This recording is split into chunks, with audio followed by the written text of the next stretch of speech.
Bismillahirrahmanirrahim. Wa bismillahirrahmanirrahim. Yang terhormat Ustadz wal Ustadzah dan yang terhormat Dewan Juri yang adib dan bijaksana, dan yang terhormat ketua kepengurusan, dan tak lupa kepada teman-teman yang saya cintai.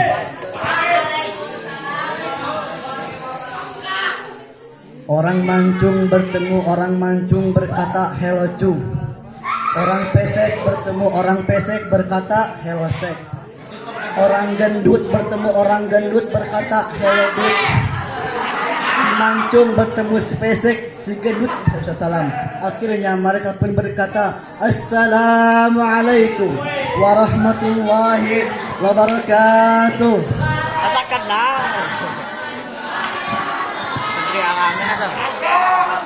Pertama-tama dan yang paling utama, marilah kita panjatkan puji dan syukur atas kehadirat Allah Subhanahu wa taala yang telah memberikan kita beribu-ribu nikmat, dari nikmat yang terkecil hingga nikmat yang terbesar.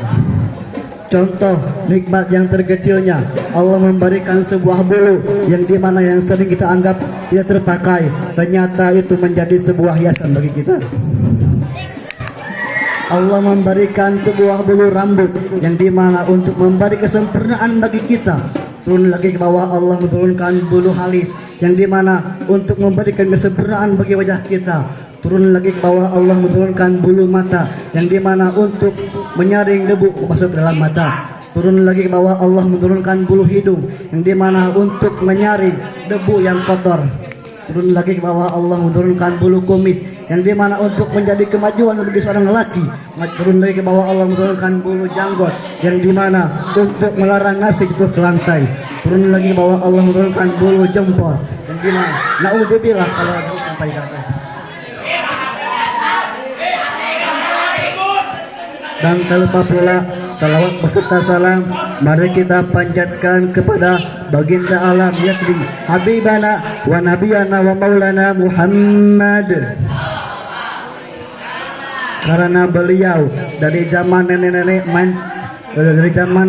makan getuk di depan rumah sampai zaman nenek-nenek main pes di depan rumah. Dari zaman orang muter-muter gak jelas sampai zaman orang main komputer. Hadirin rahimakumullah. Berdirinya saya di sini akan menyampaikan sebuah sepatah dua patah yang akan saya patahkan, yang berjudul menjadikan thalabul ilmi sebagai media jihad fisabilillah. Ada yang tahu apa thalabul ilmi itu? Thalabul ilmi adalah menuntut ilmu, di mana tepatnya di pondok pesantren. Thalabul ilmi fardhun ala kulli muslimin. Ada yang tahu apa itu ilmu?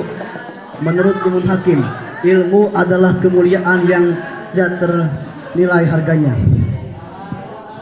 Karena Rasulullah Shallallahu Alaihi Wasallam pun bersabda,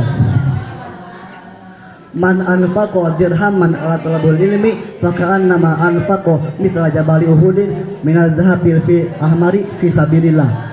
Barang siapa yang menafkahkan sedirham untuk orang yang menuntut ilmu, maka ia seakan-akan menafkahkan sebesar gunung Uhud emas murni untuk menuju jalan Allah Subhanahu wa taala.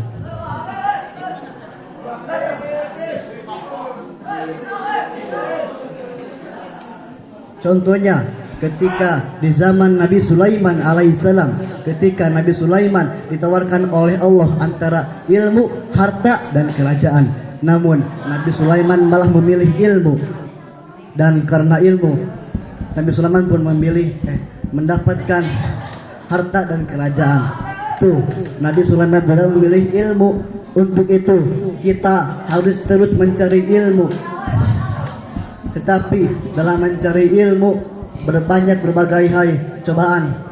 Di antaranya datangnya hawa nafsu. Ketika di zaman Rasulullah Shallallahu Alaihi Wasallam ada satu sahabat yang sedang membicarakan tentang perang yang paling terbesar. Lalu Rasulullah pun menjawab, perang yang paling besar adalah melawan hawa nafsu. Ada yang tahu apa itu nafsu? Nafsu adalah makhluk Allah yang dimana nafsu tersebut dijerumuskan ke dalam neraka yang paling bawah, yang paling panas. Namun nafsu tersebut tidak tertahan. Lalu kemudian dipindahkan ke dalam tempat yang sangat dingin, lalu tetap tidak mempan. Kemudian Allah memerintahkan kepada malaikat, wahai malaikat, kurunglah dia dan janganlah beri makan dia dan janganlah mewujudkan apa yang dia mau selama 30 hari. Kemudian nafsu tersebut kabar. Di antaranya ada nafsu pengen pulang, ada nafsu tidak betah, dan ada nafsu pengen pacaran. Contoh nafsu pengen pulang, ketika kita pertama kali masuk ke dalam pondok pesantren, kita menangis. Karena menangis kita mengingat bahwa bagaimana orang tua sekarang dan sedang apa mereka. Yang kedua ada nafsu pengen pacaran. Ketika kita melihat dunia luar, seorang pemuda menaiki motor lalu membonceng cewek tobrut, lalu kemudian, tetapi kita sebagai santri harus sabar karena di luar kita ada kesempatan untuk pacaran. Kan ada sairan dari Mus Azmi, salawatnya. Maulaya sholli wa sallim daiman abadan ala al-habibi dawai kullihim. Oleh ade berjilbab hitam, ayo langsung ke pelaminan, menjalin cinta dalam Islam. Setelah nikah kita pacaran. Itu juga ada.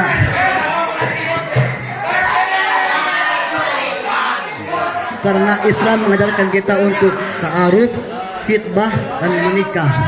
Bukan sebaliknya, kita malah LDRan, malah PDKT, tapi nikah sama orang lain. Sakit hati kan kita. Contoh, ketika seorang wanita sudah mencintai seorang lelaki yang dicintai, maka wanita tersebut jahat.